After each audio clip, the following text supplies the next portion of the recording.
حي على الفلاح.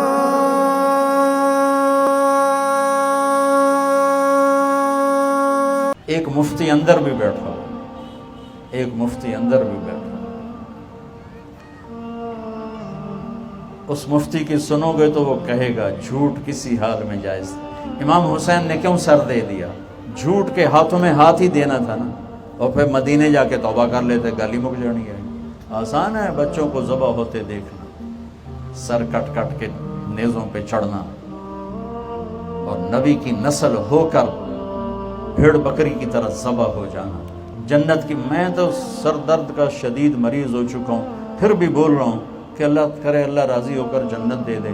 آپ اپنے کام چھوڑ کر، یہ مستورات اپنے کام چھوڑ کے آئی بیٹھی ہیں، اللہ راضی ہو جائے، لیکن اللہ کی قسم پتہ کوئی نہیں ہے کہ نہیں میں نے قبول، چاہو بے نیاز ہے۔ لیکن یہ وہ ہستیاں تھیں جو ماں کا دودھ چھوٹنے سے پہلے بشارت لے چکے تھے، حسن اور حسین جنت کے نوجوانوں کے سردار، یہ تو اتنی بشارتیں لے چکے تھے۔ میں حسین مجھ سے ہے، میں حسین سے ہوں، حسین مجھ سے، میں حسین سے ہوں۔ ابو ہریرہ فرماتے ہیں ان آنکھوں نے دیکھا، ان کانوں نے سنا، آپ نے حسین کو پاؤں پہ، ایسے پاؤں پہ کھڑا کیا ہوا تو دونوں ہاتھ پکڑ کے جھولا دے رہے تھے، وہ کہہ رہے تھے اسعد المرتقی، آ بھائی بیٹا پہاڑ پہ چڑھ جا، پنڈلیاں اوپر، رانے اوپر سینہ، تو وہ ایسے ایسے ڈول رہے تھے، وہ آپ ان کو ایسے ایسے کھینچ رہے تھے، گھٹنوں تک آئے، پھر رانوں تک آئے، پھر آپ یوں ہو گئے پیچھے، پھر اس سینے تک یہاں پہنچے، تو آپ نے ان کے دونوں ہاتھ فکس کر کے آگے بڑھ کے ان کا بوسہ لیا، اور کہا اللہ میں اس سے پیار کرتا ہوں، تو بھی اس سے پیار فرما، حسین مجھ سے ہے، میں حسین سے ہوں۔ اتنی بڑی بشارتوں کے بعد سر کٹا رہے ہیں۔ میں دکھ سے کہتا ہوں روتے حسین کو ہیں، کھڑے یزید کے ساتھ، مرثی حسین کے پڑھتے ہیں، صف شمر کی میں کھڑے ہوئے ہیں، جھوٹ، ظلم، دھوکہ، فراڈ، فریب، ایسی پاک نسل ذبح ہو جائے۔ میرے حضرت ام سلمہ زندہ تھیں، صرف ایک بیگم، باقی سب فوت ہو گئے تھے۔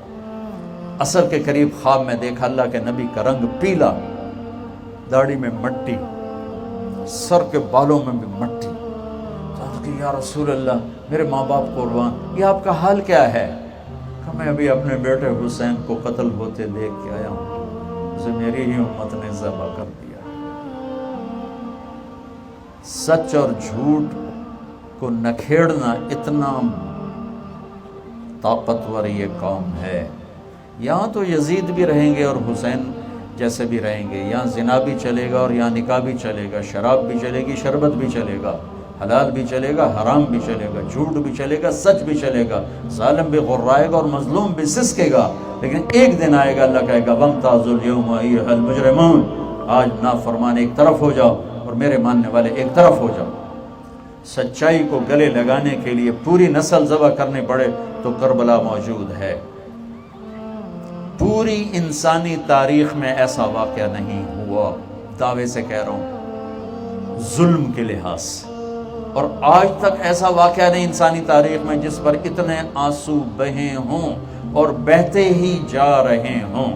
اللہ نے اس واقعے کو زندہ رکھا، زندہ رکھا، میرے آپ کے ضمیر پہ ضرب لگانے کے لیے۔ کیوں جھوٹ بول رہا ہے 4 ٹکے کی خاطر؟ کیوں وعدہ خلافی کر رہا ہے 4 ٹکے کی خاطر؟ کیوں ملاوٹ کر رہے ہو چند پیسوں کی خاطر؟ پیچھے میرے نبی کی نسل ذبح ہوتی ہوئی نظر آ رہی، کوئی آسان کام؟ جب اس قافلے میں 18 تھے اہل البیت اور باقی تھے جان نثار، ان 18 میں سب سے حسین تھے حسن کے بیٹے، امام حسن کے بیٹے قاسم، سب سے حسین تھے۔ تو پہلے امام حسین کے بیٹے ذبح ہوئے، علی الاکبر، وہ پہلے ذبح ہوئے،